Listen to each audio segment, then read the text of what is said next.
好啦，今日同大家講下呢個水撥嘅更換。咁呢條水撥咧就係原廠噶啦。咁我而家就拆佢出嚟。通常原廠水撥咧，我哋就換膠片嘅算啦，換條膠。咁買條膠咧，你翻廠買10零蚊啦。咁我上網買咧，都只係幾蚊雞，2、3蚊嘅一條嘅事啊。可能你要買6蚊，買6蚊就俾2條你咁樣咯。咁戚起咗呢個攞成一翹起咗之後咧，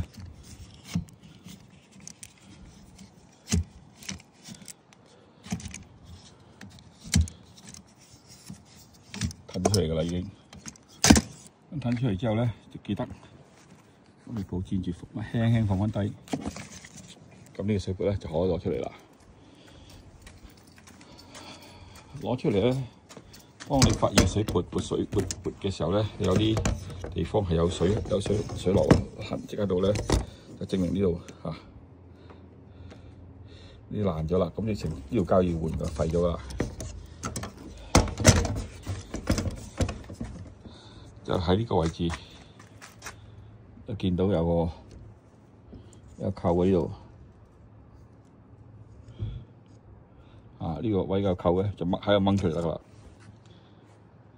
你即係 hold 住呢個位喺呢度掹出嚟啦。咁成條就咁褪咗落嚟㗎啦，可以。褪咗出嚟之後咧，你見到呢個啦。頭先我講個勾位喺呢度啦。呢個就尾嚟嘅。呢個方向啊，頭尾，咁尾就扣咗呢個位嘅。OK。咁頭先見到嗰兩條鐵咧就崩咗出嚟啦，就呢2條膠鐵。新嗰條膠片咧，你揾翻個尾，個尾又係有呢個凹槽嘅。咁呢個尾啦。記住咧，佢呢條膠咧，其實咧佢2條坑㗎嘛。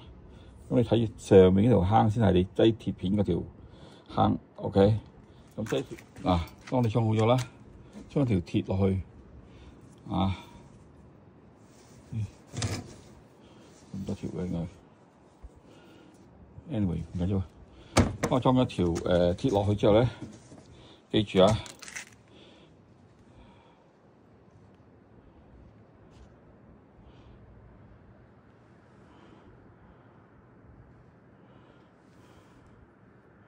呢條坑係上面呢條坑，唔係下邊呢條坑。跟住就可以插翻個條棍。記住呢個有勾呢個位咧，就係底；冇勾嗰邊就上邊。嚟插咧，下邊嗰條坑就我哋插呢個水撥個膠個扣啊。OK， 咁如此類推上去。記住有幾多扣扣幾多扣。扣到最後咧，呢度穿晒上去啦，一個個扣咁穿晒上去啦。喺度啦。咁你呢個位咧，撳佢落去，到呢個扣到落去頭先嗰個窿位度，咁就得噶啦，咁實噶啦，會走出嚟噶啦。咁依家翻轉頭就裝上去個水撥度，裝就好簡單嘅啫。將呢個都係啦，呢個嘢揭開之後，將個勾喺呢個套入邊，就吸翻埋個扣，咁就搞掂噶啦。套落去啦，套落之後咧，推上去。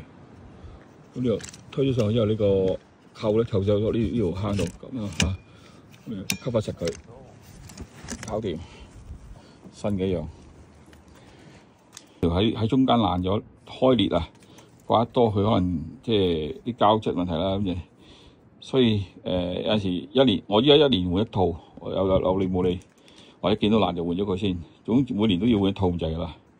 咁呢啲水撥就〜上網買好平幾蚊，記住一樣嘢，你買水撥嘅時候咧，唔好買闊度。呢個闊度佢有2隻 size 嘅，一個6mm，一個8mm。Toyota 咧就用緊8mm嘅，你睇翻自己度佢係6mm定8mm，其他嘅差唔多。你睇長度幾寸啊？呢個28寸嘅。咁你睇下長度同埋你個主要係 Toyota就呢個闊度。